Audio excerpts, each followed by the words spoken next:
Every summerers. Top 100. Every summerers. Top 100. He's got a voice that's really the bomb. He'll make a choice that'll aggravate Tom. I hate to spoil it, but when all's said and done, Merchant of Venus gonna be number one. Every summerers. Top 100. Hello and welcome to my Top 100. Today it's number 70 through 61. Enjoy! 70. Cartagena.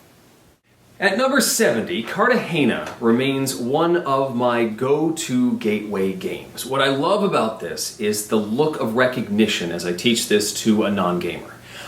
You say, how do you move forward? Well, you simply play a card and you move your guy to the next symbol that's available on the track. You're trying to escape. And then they say, well, but how do I get more cards? Well, that's the key. You have to move your guys backwards. And they go, what? And that is that simplicity with that extra depth that makes this hobby what it is. This is an excellent gateway game. Pirates escaping from a dungeon. It's a gamer's Candyland with an actual game inside. Cartagena, number 70, an excellent gateway game. 69. Good cop, bad cop.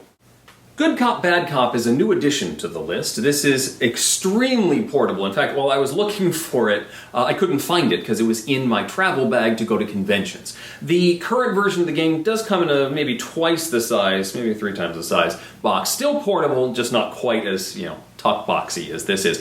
In Good Cop, Bad Cop, you are either a good cop or a bad cop based on some loyalty cards that you have in front of you, or you may be the leader of either of those sides. And then you start looking at other people's cards, playing equipment cards on each other, pulling a gun from the center of the table and getting ready to shoot somebody you think is on the opposite side from you. You can change loyalties, shift loyalties, lie about what you're doing. It plays in about 10 minutes or so, but it gives you that thrill of some other hidden role deduction games in a lot faster, smaller package. Good Cop, Bad Cop, number 69, one of my go-to convention games.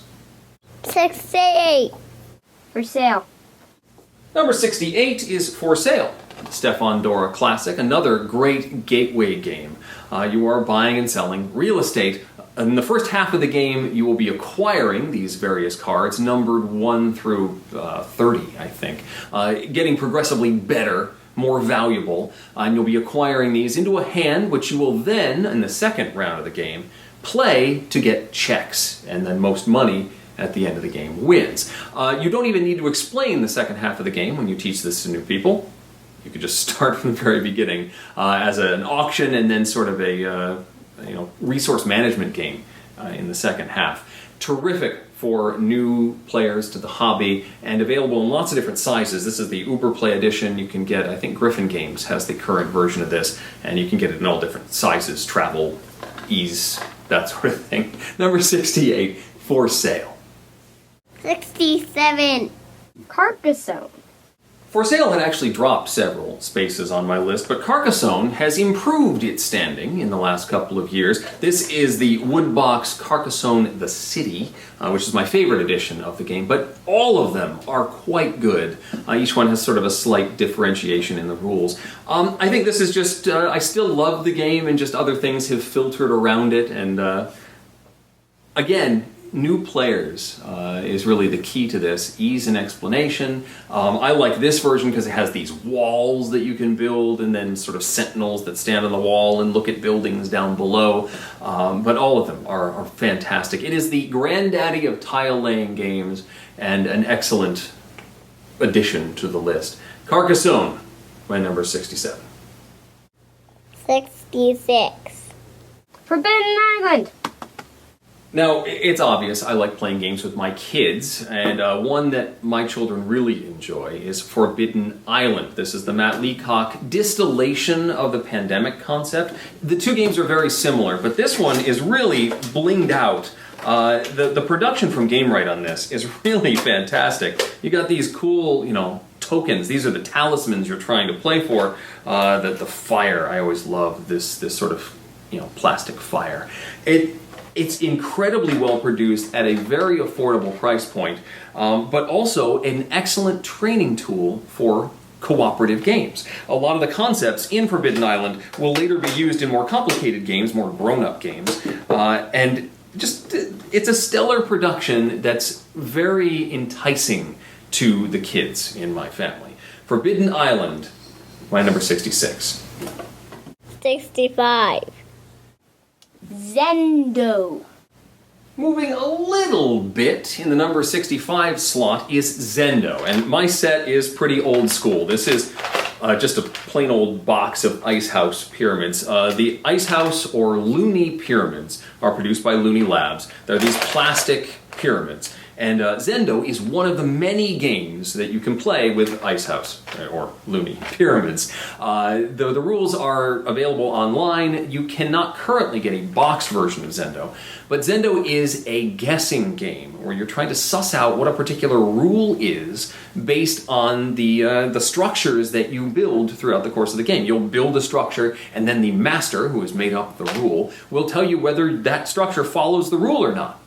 And based on those clues, you can take guesses, you can earn guessing stones, and try and suss out what that rule is. It's a very thinky game, a unique game, one that I can't really think of anything else that does the same thing. And plus, well, these pyramids are pretty cool and fun to play with. So whether you get them like this, whether you get them in the boxed Zendo version, there's supposed to be a new version coming soon, or you simply construct it from the pieces that you can get online.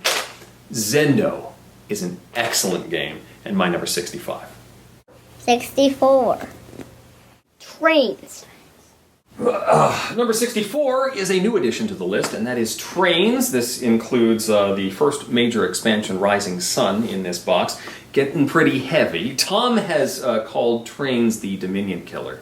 I'm not quite there, but I do really like this game. It has a board element, so you're working for board position, trying to create your routes from city to city. It is a deck building game, so you're collecting cards and trying to manage your waste, which is a really neat concept from this game.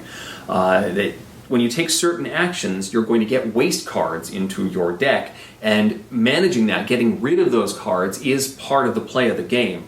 So the more powerful cards will get you waste cards, and you're trying to get rid of them. There's lots of expansion maps for this. I only have a few. I have not collected all of the map packs. But I really like Trains as a nice twist on the deck building genre. And my number 64.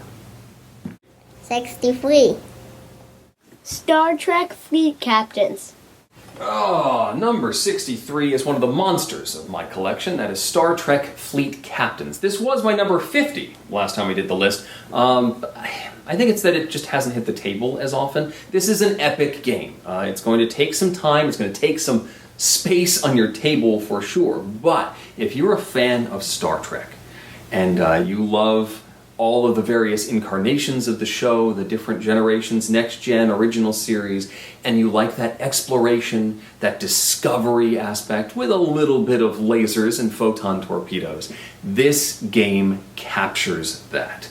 You've got all these different ships, different crews, you can gain cards, gain missions, blow up Klingons. It is a blast. An epic game for sure, but one that really captures the theme. Star Trek Fleet Captains, my number 63. 62. Defenders of the Realm. For number 62, we bring out another epic box, and that is Defenders of the Realm, Richard Launius's game with the art of Larry Elmore. It is a fantasy cooperative game. You're defending a center city from 4 different factions of bad guys that spawn in different locations. You're completing quests, building up your forces, collecting cards to go after these generals one by one. There is a dragon expansion. There have been several expansions beyond that I have not collected because just getting the dragon expansion and the base box is a lot of game. This is another one that takes a while. This is not a quick co-op. You are in for an epic adventure, but again, if you're looking for that, this is an excellent version of that style of game. I am also very excited about the next iteration of this concept, which is Defenders of the Last Stand, coming from 8th Summit Games. I'm excited to see where that's going to fall in comparison to this. It might be a replacement, I don't know. But I really enjoy the dragons and monsters and the adventure of Defenders of the Realm, my 62. 61. Crossmaster Arena. Number 61 is another new addition to the list, and that is Crossmaster Arena. This is another game that I play with my kids a lot. My elder son more than the younger. But beware, because this is something that can suck you in. It's a miniatures game, and it has an excellent tutorial system for teaching you how all the mechanisms work. And the base box comes with, I think, 8 little figurines, but you're not going to want to stop there, are you? No, you're going to want to get more. Like the Crossmaster Junior set that teaches the rules to younger kids, and then you're going to start putting all your figurines in boxes like this, and collecting more of them, and each one has different powers, and you're activating the different powers for each of them, and then before you know it, you got a whole bunch that you're collecting, and there's more. There's a lot more than this. The figurines are adorable. They're all pre-painted. And they all have special cards and different entries into the system. I think it works very well as a miniatures skirmish combat game and a nice entry into that style of game with a sort of a cutesy approach that makes it not too overwhelming. I really like Crossmaster. I'm very much looking forward to Crossmaster Quest, which will allow all these guys to be used in a cooperative mode. Looking forward to that, and that may replace the base game for me, but we'll see. Right now, number 61, Crossmaster Arena for the family thriller. Thank you for watching. Until next time, let me fuel your nightmares. Summerers. Top 100. He's got a voice that's really the bomb. He'll make a choice that'll aggravate Tom. I hate to spoil it, but when all's said and done, Merchant of Venus gonna be number 1. Eric Summerers. Top 100.